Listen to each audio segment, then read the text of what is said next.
You know that feeling, right? Like you're being pulled in just a million directions. Yeah.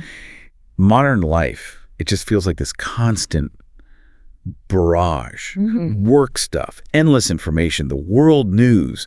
Sometimes it just feels like it's all teetering. Yeah, it's a lot. You see the headlines, scroll through your feeds. Right. And it's this wave of like competition, global conflicts, injustice, even just the day-to-day, health worries, money worries. It's easy to feel completely drained, like you're always just trying to catch your breath. Exactly. And underneath all that noise, don't we all just want something, I don't know, simpler?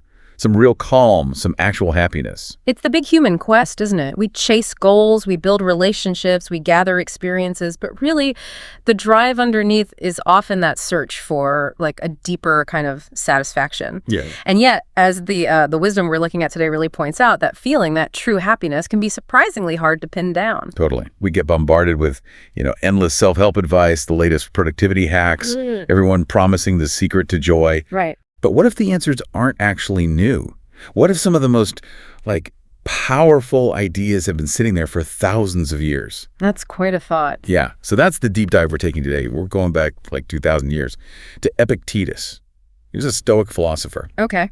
And what's really striking, and Dr. Kahn highlights this in the happiness.pdf source we're using, is how much his ideas still resonate, how relevant they feel right now. That's what's so fascinating, isn't it? The timelessness, the core struggles, what we really aspire to. It echoes what people faced centuries ago. It really does. So looking back at someone like Epictetus, it can be incredibly grounding and practical, too. Definitely.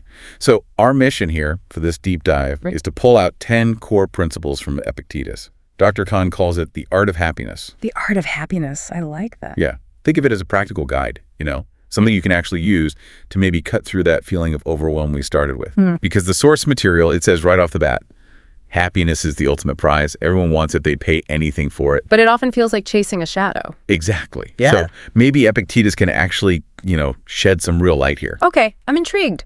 Where does he start? How does Epictetus guide us? All right, principle number 1, know yourself and your limits. Let's unpack this a bit. Okay. The big idea here is what the Stoics called the dichotomy of control.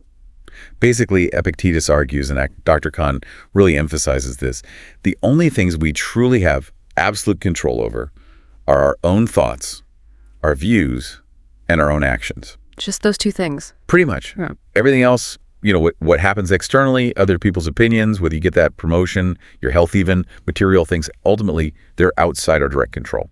Right. That's bedrock stoicism, really clearly seeing the line between what you can influence and what you just can't. Exactly. And think about how much stress comes from fighting that, trying to micromanage things that are, fundamentally uncontrollable. The huge amount, yeah. Yeah. And this goes right back to that feeling overwhelmed thing. Think about the mental energy we burn stressing about stuff we can't actually change. Like the traffic jam you're stuck in. Totally. Or what someone said about you online, or, the latest political drama. Epictetus is saying, look, a lot of unhappiness comes from battling the uncontrollable. So the shift is? The shift is focusing only on your internal response, your choices, how you react to things. If you can really absorb that, focus your energy where it actually counts.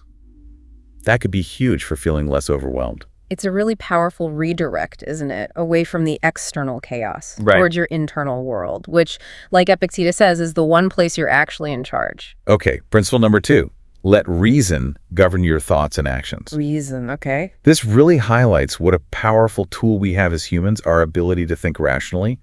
Dr. Kahn even calls it God's most precious gift that we need to actually cultivate. And there's a process Epictetus describes, right? We get these initial impressions through our senses. Yeah, things hit us. But then it's our reason, our logic, that lets us, analyze those impressions, sift through them, find the truth, instead of just, having a knee-jerk emotional reaction. Right. It's about taking that step back from the immediate feeling, anger, fear, whatever, and using your reason to look at it objectively, without the emotional bias. Which, Dr. Kahn suggests, saves us from much unwarranted agony. Exactly. So the key takeaway, clarity comes from calm thinking. Don't just react, analyze. It's like creating a deliberate pause between stimulus and response. Yeah. And in that pause, reason can step in and guide you towards a more considered path, which really helps if you're looking for more clarity, better decisions. You navigate things with a cooler head.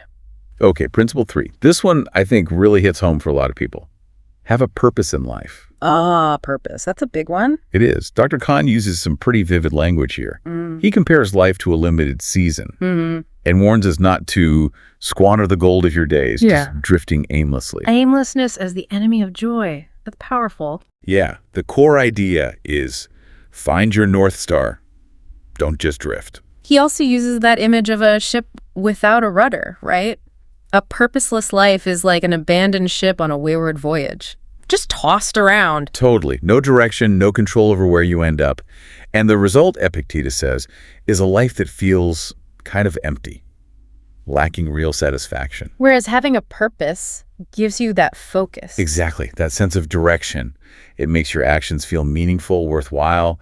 It gives you a sense of satisfaction and worth. And this purpose, it doesn't have to be some massive world-changing thing. No, not at all. It could be about your values, your relationships, how you contribute to your community, big or small. Right. The key is just having that internal compass guiding your choices, giving life meaning. It really makes you, the listener, think, what actually gives my life direction, significance? Good question. Okay, principle 4 digs into who we are inside. Cultivate a character. The character, okay. Dr. Kahn talks about how people sometimes live these fake lives. They put on a show to impress others, wear a mask. That pretentious style, or apishly imitating others, as he puts it. Trying to be someone you're not, basically. Yeah, often just because you want approval or you want people to notice you. But the insight here is authenticity is where real happiness lies. But the irony, as the source points out, is that putting on that act, that base imitation, actually makes you feel worse deep down. Like inadequate, inferior. It becomes a serious impediment to happiness. Right. So instead, Epictetus says, build a genuine character based on your real strengths. Honestly, look at your flaws. And act in a way that aligns with your true values in public and in private. No masks. No masks. This really speaks to that desire for genuine self-understanding, doesn't it? True contentment comes when your insides match your outsides, not from pretending. Makes sense. Okay, what's next? Principle 5 tackles how we deal with time past and future. Do not curse or blame. Okay, so stop dwelling. Basically, don't get stuck replaying the past or getting totally consumed worrying about what might happen. Dr. Kahn says this can absolutely destroy your peace of mind. It's easy to fall into that trap, though. Rehashing mistakes or living in constant low-level anxiety about the future. Oh, totally. It drains so much energy. And Epictetus points out, it's completely unproductive. It stops you from actually enjoying the present moment, the insight. Yeah. Your power is right now. And this loops back to that core stoic idea, doesn't it? Which ones? Destiny is not in my control. Events are not in my control. I can only control the views I take of them. Yes. The dichotomy of control again. See how they all connect? Yeah, it's all interwoven. It's about anchoring yourself firmly in the present, in your judgments, your responses. Right. Not getting swept away by regrets about yesterday or fears about tomorrow, neither of which you can actually control anymore. Okay, principle 6, tackle something tough. Do not grieve a loss. Now, this sounds harsh initially. Yeah, a little bit. Like suppress your feelings. Not quite. Let's dig into what Epictetus means through Dr. Kahn's lens. He frames worldly losses, losing a job, a possession, even a person, as destiny's pronouncement, something that ultimately has to be accepted with equanimity. Equanimity meaning like calmness. Yeah. Composure. Yeah, exactly. Mental calmness, especially when things are difficult. The insight is acceptance, strangely, brings peace. So it's not about not feeling sad, but about avoiding getting stuck in excessive, prolonged suffering over things you can't change. Precisely. Epictetus warns against pointless self-blame or blaming others or blaming fate. He uses this image, destiny gives, and destiny can take away. We need to cultivate a kind of detachment from things that weren't ever absolutely ours to begin with. Acknowledging impermanence. Right. It's about recognizing that everything around us is temporary. Clinging too tightly just sets you up for more pain when things inevitably change or disappear. So it's a detachment born from understanding, not coldness. Exactly. Okay, principle 7. This is super practical for dealing with tricky people. Take the high road. Difficult interactions. We all have those. We do. Dr. Kahn uses the example of a rude coworker, someone yelling at you or being disrespectful. Okay, relatable. So what's the stoic approach? Well, you have a choice. Path 1, the unhelpful one. Get immediately upset, take it personally, Let their negativity ruin your inner state. Which is often the default reaction. It often is. Yeah. Path 2, the high road. Recognize the coworker's behavior is an external event. It's outside your control. Therefore, you don't have to internalize it and let it drag you down. So you consciously choose your response. You separate their action from your reaction. Yes. You distinguish between what you can't control their attitude and what you absolutely can control your own response. That way, their behavior doesn't get to dictate your peace of mind. The insight, your reaction, is your power. That's empowering. Okay.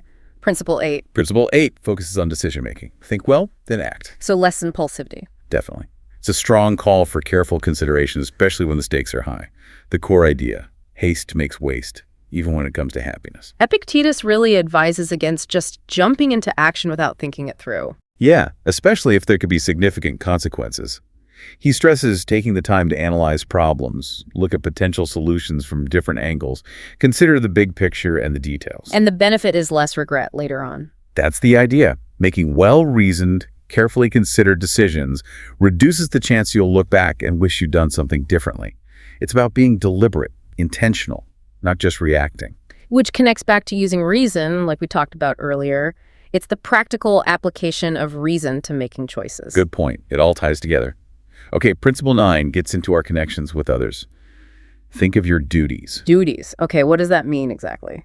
Dr. Kahn explains that every relationship, parent-child, friend, coworker, comes with certain inherent duties and expectations. He uses the example of a father's responsibilities towards his child. Okay, that makes sense. But what if the other person doesn't hold up their end? Like, say, a parent who is cold or unloving. Right. That's the crucial question he addresses. Does their failure release you from your duties? And Epictetus says? He says, no. Resoundingly no. Even if others fail in their obligations, your own duties remain. So the child should still strive to be respectful and caring, regardless of the parent's behavior. That sounds hard. And maybe unfair. It does sound counterintuitive.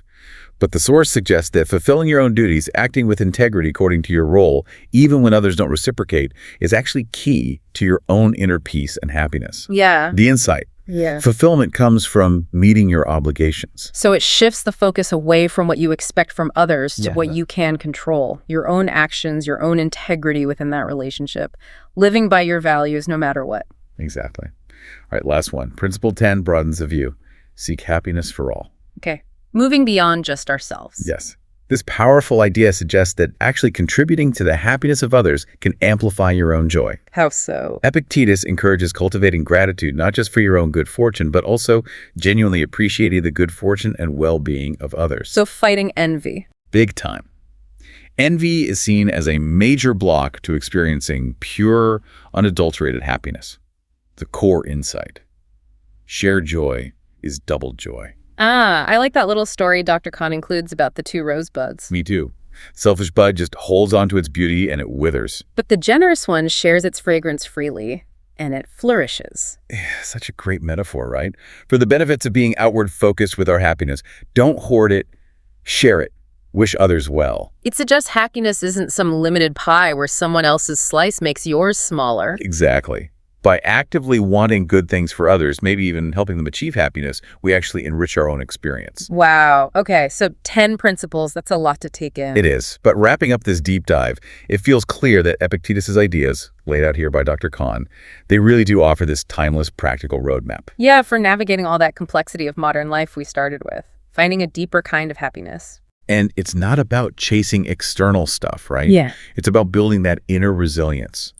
Focusing on what you can control, your thoughts, your actions, your character. These 10 principles, taken together, really push for a fundamental shift in perspective, a really empowering one. How so? Well, instead of just constantly reacting to life's ups and downs, which are inevitable and unpredictable, Stoicism, as we've explored it here, gives you the tools to be proactive, to consciously choose your internal response to whatever happens. Taking the reins internally, even when the external world is chaotic. Exactly. So that leaves us with a final thought for you, the listener. Thinking about these 10 principles. Knowing your limits, using reason, finding purpose, building character, letting go of blame and grief, taking the high road, thinking before acting, doing your duties, seeking happiness for all. Just reflect for a moment. Is there one specific area in your life right now where applying this kind of stoic wisdom could maybe bring you a bit more peace, a deeper sense of happiness? It's definitely a question worth sitting with, because at the end of the day, the pursuit of a happier life, as these ancient thinkers remind us, isn't really a destination you arrive at. Right. It's more of an ongoing journey, a process of self-awareness, intentional action, and constantly refining how we engage with ourselves and, with the world around us.